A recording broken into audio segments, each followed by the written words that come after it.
président de la République a regagné donc la capitale hier en début de soirée après New York et Paris. Et concernant la Grèce et la crise des migrants, état d'urgence sur l'île de Lesbos. Bonjour à tous. Le président de la République, Ismaël Omar Guelleh, a regagné donc hier en début de soirée le pays à l'issue de sa participation à l'hommage officiel de la France à son ancien chef d'État Jacques Chirac, décédé donc jeudi dernier à Paris. Le chef de l'État djiboutien s'était rendu à Paris après qu'il ait pris part à New York aux travaux de la 74e Assemblée générale des Nations Unies.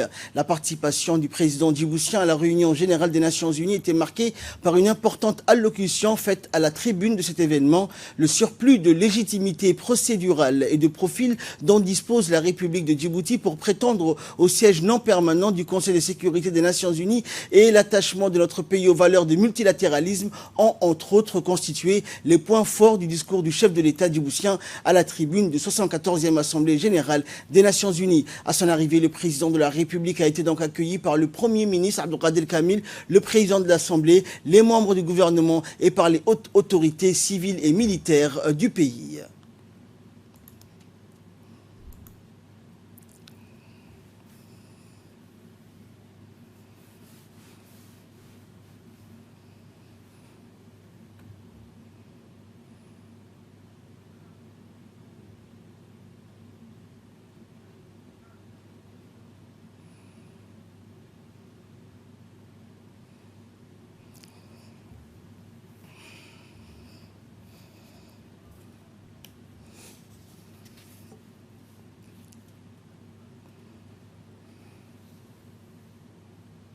Également dans l'actualité, le Premier ministre Abdelkader Kamel Mohamed a reçu dans la matinée donc, de ce mercredi la visite du haut niveau de Mme Ursula Müller, sous-secrétaire générale aux affaires humanitaires et coordinatrice adjointe des secours d'urgence du Bureau de la coordination des affaires humanitaires aux Nations Unies.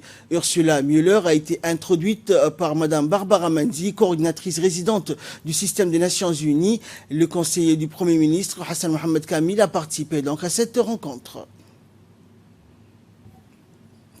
Le ministre de l'Éducation nationale de la formation professionnelle, Mustafa Mohamed Mahamoud, a reçu aujourd'hui dans son cabinet son homologue éthiopien, le ministre de l'Éducation éthiopien, Dr Gerenou Huluka, qui était accompagné d'une forte délégation de hauts cadres de son département, ainsi que de l'ambassadeur d'Éthiopie à Djibouti. Le secrétaire général du MENFOP, Mohamed Abdallah, et le directeur général de l'enseignement, Abdidirir Giré, ont pris part à la rencontre. Après un mot de bienvenue, le ministre donc a fait un état des lieux de l'école djiboutienne aujourd'hui, puis il a fait le point sur les réformes en cours ainsi que les projets qu'il est en train de mettre en œuvre pour renforcer la qualité des enseignements-apprentissages. Il a abordé également la question de la formation professionnelle qui est un levier majeur pour lutter contre le chômage et la précarité. À ce titre, le ministre a obtenu de son homologue éthiopien l'octroi de bourses universitaires et de formation professionnelle à une première vague d'une trentaine d'étudiants. De son côté, le ministre éthiopien a longuement rappelé les relations historiques, culturelles et fraternelles ainsi que l'intégration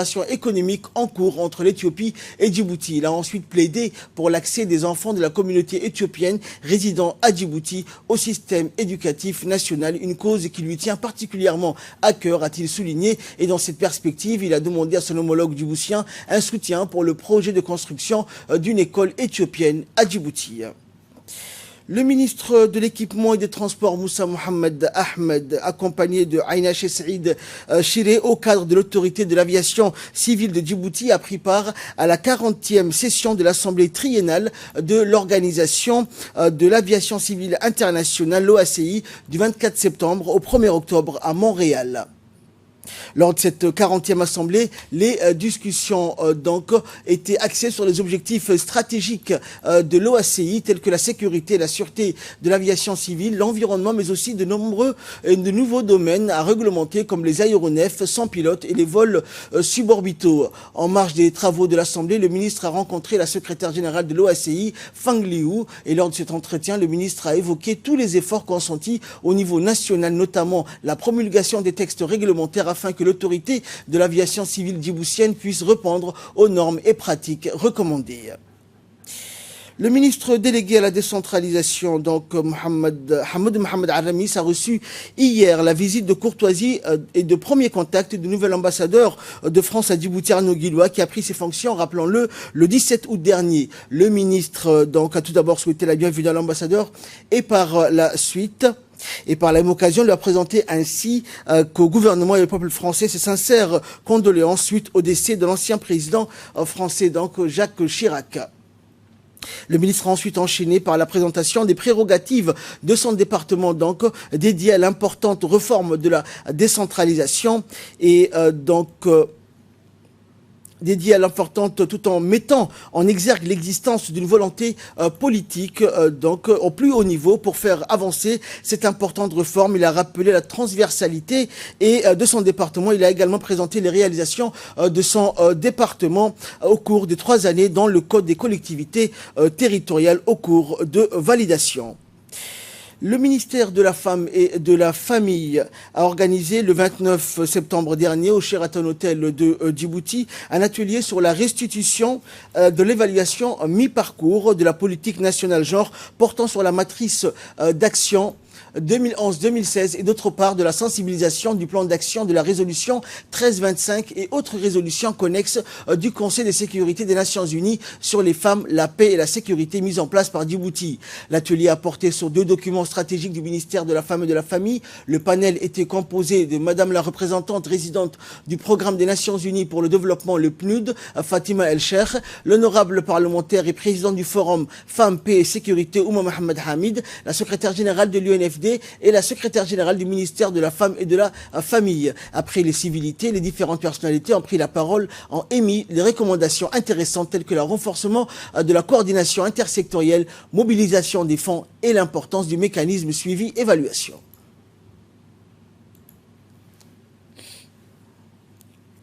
De résolution de 1325 et 1820 en 2008. Et Nations Unies, à travers un processus préparatif qui a réuni les femmes parlementaires, de représenter les ministères des Affaires étrangères, et représentants de sociétés civiles et des milieux académiques et des régions, l'ancien forum Femmes et Paix que Djibouti préside. L'institution régionale exhorte chaque de ces pays membres à adopter son propre plan d'action et s'appuyer par le part sur 8 pays que compte l'IGAD, seulement 3 pays. Écoutons à présent les interventions respectives de la secrétaire générale de l'UNFD et de la secrétaire générale du ministère de la Femme et de la Famille. Leadership de la Première Dame, présidente de l'UNFD, son Excellence Madame Khadra Mohamed Haït, notre organisation est le fer de lance de la cause des femmes et des souches les plus fragiles de nos concitoyennes. L'Union nationale des femmes djiboutiennes offre un éventail de services gratuits aux jeunes filles, dont l'école de seconde chance, la formation professionnelle en couture, cuisine et broderie, et avec l'appui du FUNIAP, un espace ami adolescent a été créé au siège de l'UNFD, espace de détente pour les adolescents disposant également d'une salle d'informatique. Par ailleurs, pour offrir l'opportunité à la Djiboutienne de pratiquer le sport, un complexe sportif de loisirs et de formation pour femmes, placé sous la tutelle de notre organisation, a vu le jour et est opérationnel depuis le 30 avril 2019 dans la capitale pour l'épanouissement et le bien-être de la gente féminine. C'est pour moi un grand honneur de participer avec vous à cet atelier important pour le ministère de la Femme et de la Famille, mais aussi dans notre pays, qui consiste à mesurer les progrès réalisés en matière de respect des droits de la femme à travers la politique nationale genre.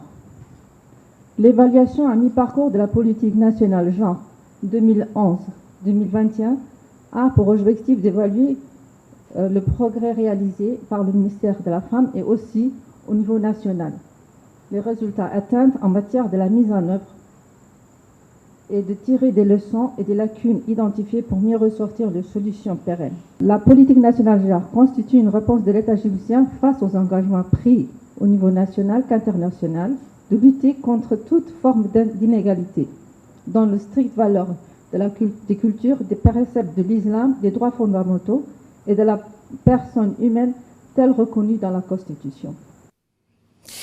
Le comité technique composé des différentes institutions nationales en charge de l'aménagement et de l'utilisation de la ville de Djibouti, en collaboration avec l'agence japonaise de coopération, a organisé hier le lancement des travaux de la seconde phase des projets de développement des capacités sur la mise à jour et l'utilisation du système d'information géographique de la ville de Djibouti au Palais du Peuple. L'objectif étant donc d'acquérir des images satellites du modèle numérique d'altitude d'une superficie de 394 km², à savoir l'actualisation de la zone urbaine existante de 110 km² et les extensions supplémentaires des zones 1 et 2 de 284 km², également améliorer la gestion urbaine à travers l'utilisation par tous les services de l'État travaillant dans le domaine de la planification urbaine et l'entretien et le développement de la voirie.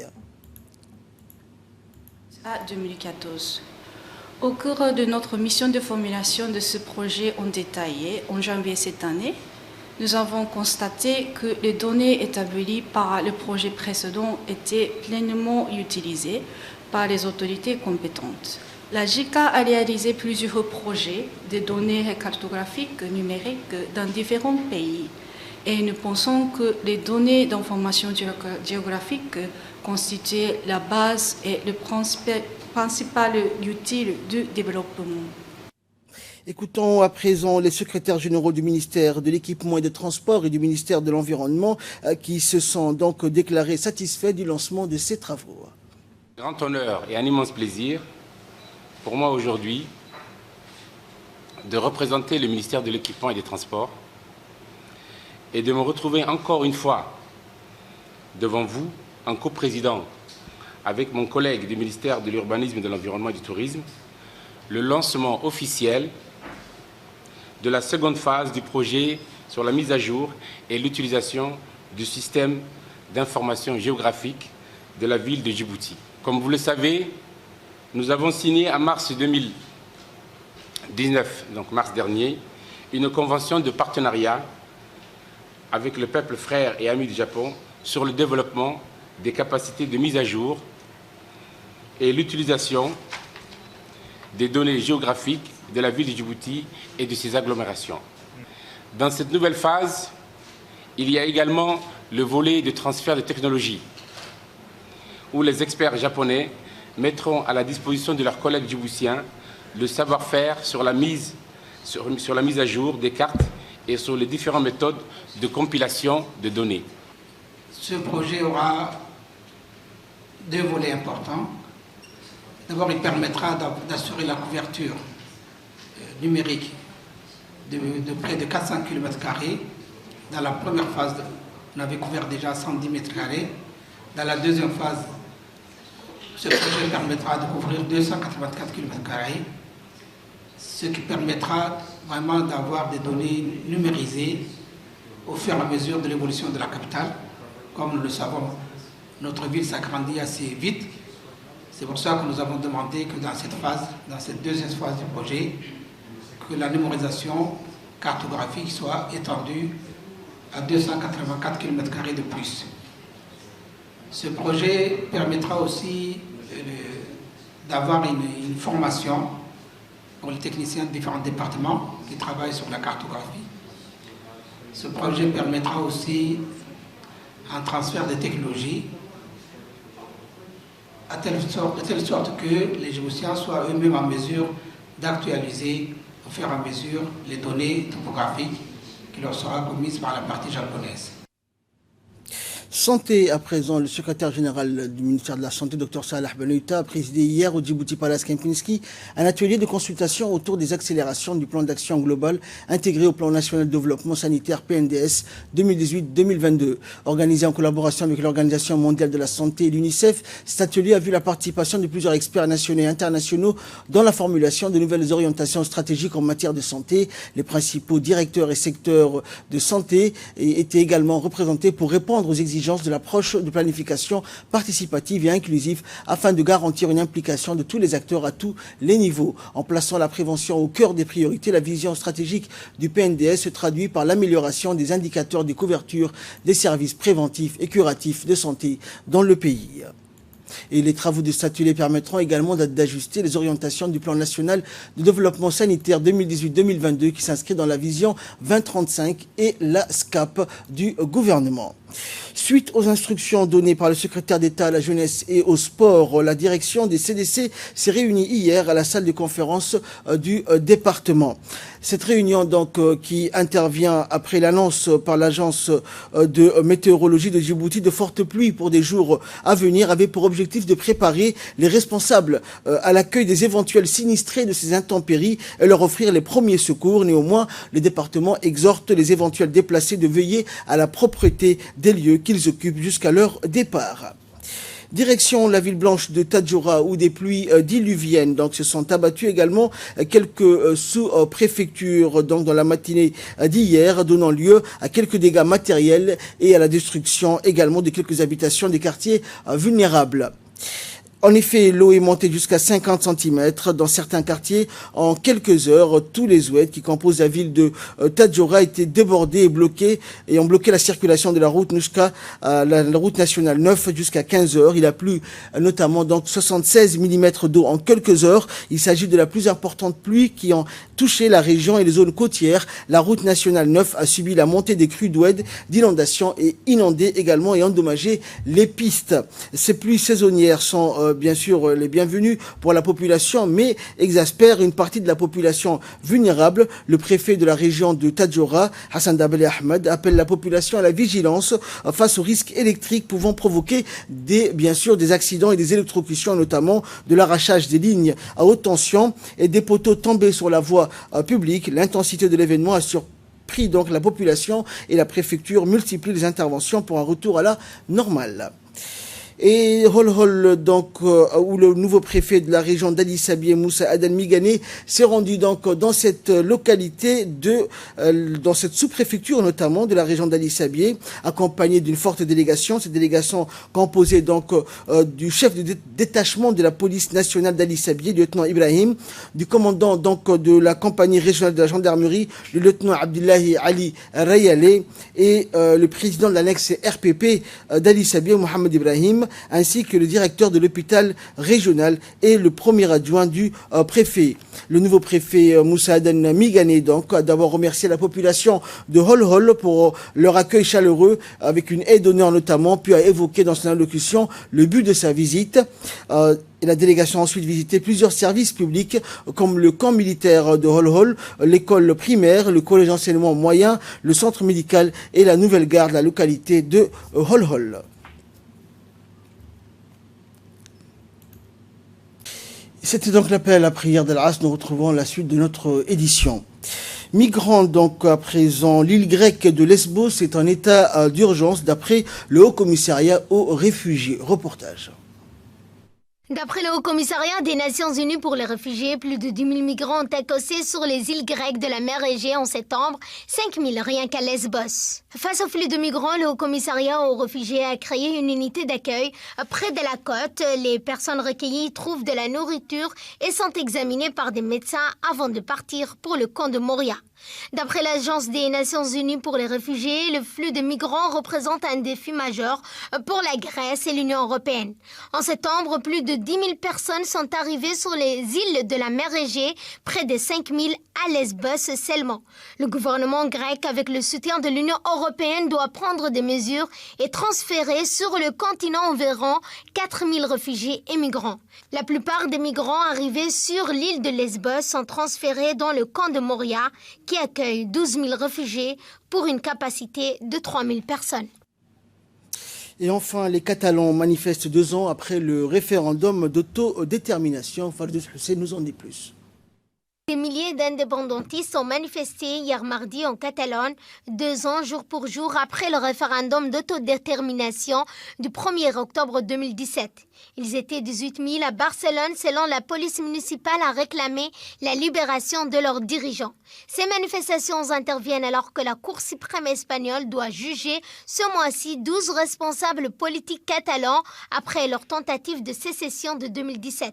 Des peines de 7 à 25 ans de prison ont été été requises à leur encontre. Les partis et associations indépendantistes ont déjà appelé à la désobéissance civile en cas de condamnation judiciaire. Le référendum interdit du 1er octobre 2017 avait été marqué par la violence des policiers qui avaient reçu l'ordre d'empêcher le vote.